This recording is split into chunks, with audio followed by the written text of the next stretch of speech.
It cost APS almost $40 million to build. The West Side Stadium has now been open for a year. So is the sports complex living up to APS expectations? And what are the plans for the future? Here's News 13's Chris McKee.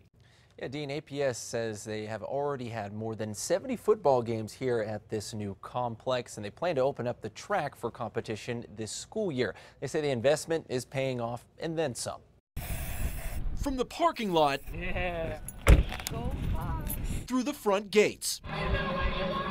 I really like this. It seems everyone has something good to say about APS's new Friday night destination, Community Stadium. It's beautiful, it's convenient, roomy. I have a great place to play. The football stadium part of APS's planned sports complex has now been open for a year. It's actually a really great blessing to have it here. And after hosting 70 youth league, middle school, and high school football games, it's just exceeded all of my expectations. APS's acting superintendent Brad Winter calls the stadium a success. And I think if you looked at stadiums around the Southwest, that this is one of the prime stadiums in the whole Southwest United States. Community Stadium is the first APS has built in 50 years. The district says it hasn't run into any problems since opening it, besides how to use some of the new technology like solar panels and the cell phone controlled lighting system. It's like moving into a new house. You have to learn where all the light switches are and those types of things. Come spring, they'll open the track and field for its first 11 meets, but APS says that's just the half of it.